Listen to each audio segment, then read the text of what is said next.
Oh, my good friend, you are here to visit Rabbah of Elohim, the greatest Kabbalah of En Zohan, because you have seen this Torah title and you want Rabbah of Elohim to give you the rightful interpretation to this Torah title. Is that not why you are here? So what Torah title do we have?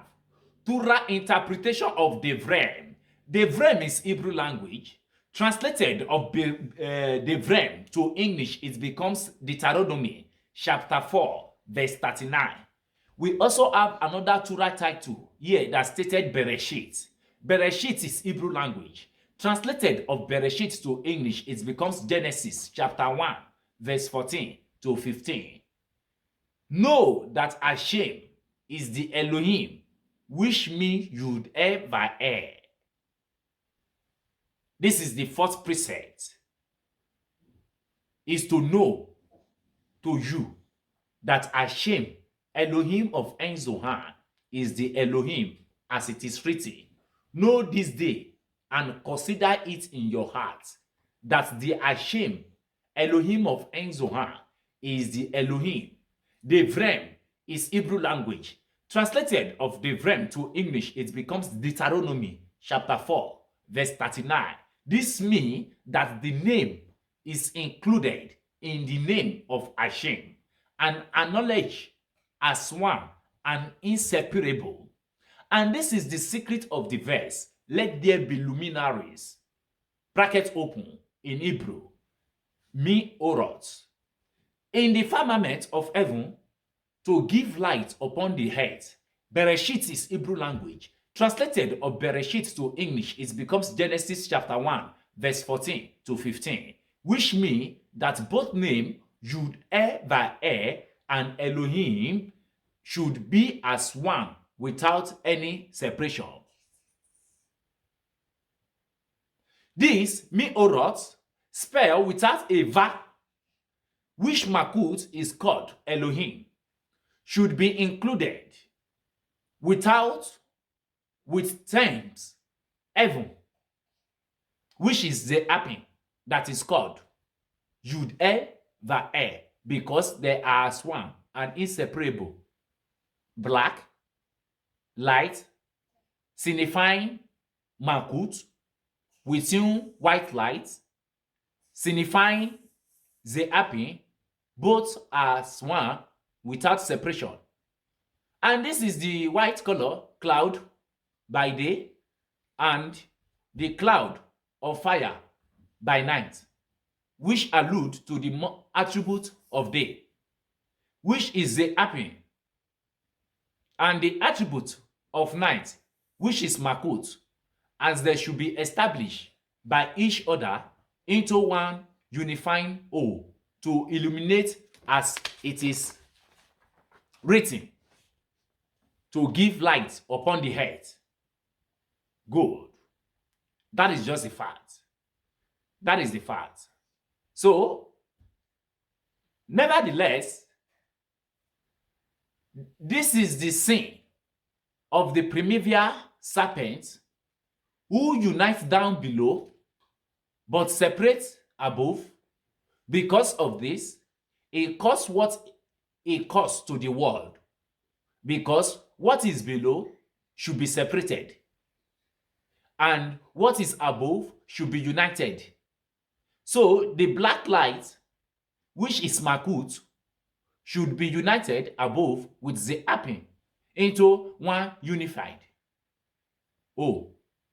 And then it should become united together with her own legions and be separated from the evil side. Nevertheless, it is necessary to know that Elohim and Yud Ever are one without separation. Yud Ever is Elohim. So when person acknowledge that both are one and does not cause any separation between them, then even the other side will disappear from the world and not be able to draw downward. This is the secret behind the word. And let there be luminaries, which is bracket open, Hebrew, meorot.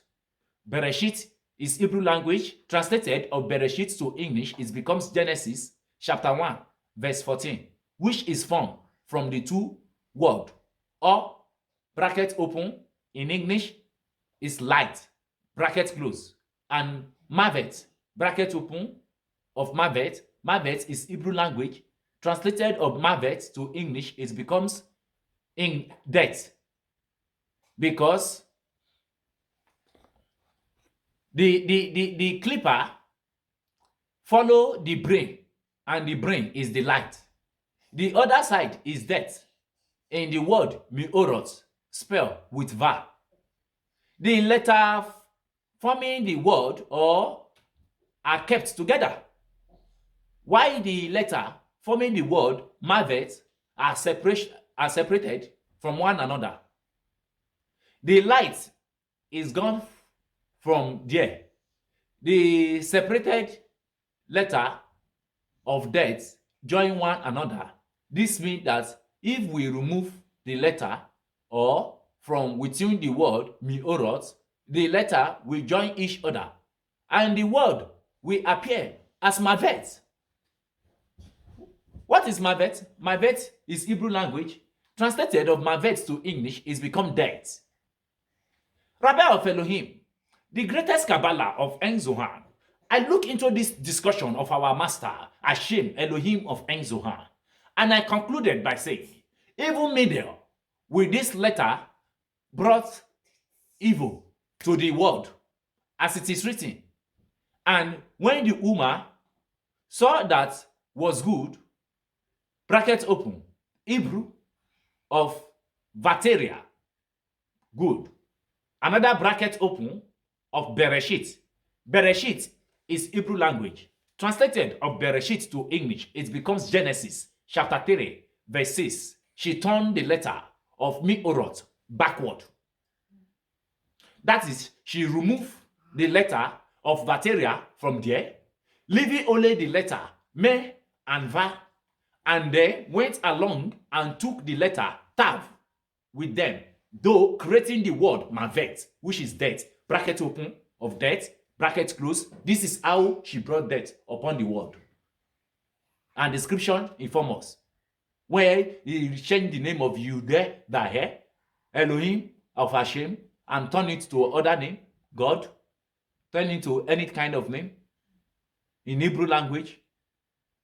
We should practice what we are being told. So, Vateria, which is Beresheet. Beresheet is Hebrew language. Translated of Beresheet to English, it becomes Genesis chapter 3, verse 6. I have learned that after Eve had removed the letter of Vateria from the word miorot, not the letter me and va remain, but only mem remain above, because va, which is always the letter of life, turned into mavet, which is death in Hebrew language, in English language. When it left and took with it the letter tav, as it is written, she took fatikash and gave vatite. So the word mavet was completed. That is how they brought the death upon the word. As it is later join one another, he said to him, "Blessed are you, my son." As we have now clarified this subject. That is just the fact. So what are we talking about? What are we talking about? The people changed the name of Hashem, Elohim of En Zohan, and name it with the name of other gods, and they bring attribute of judgment upon themselves. But the Torah stated in Devarim, which is Deuteronomy chapter 4, verse 39, know that Hashem is the Elohim, which is Yud-Ev-Vah. May the peace of Shabbat Shalom be with each and every one of you as you listen to the teaching of Hashem, Elohim of En Zohan. This day, my name remained the same Rabbi of Elohim, the greatest Kabbalah of En Zohan. Shabbat Shalom.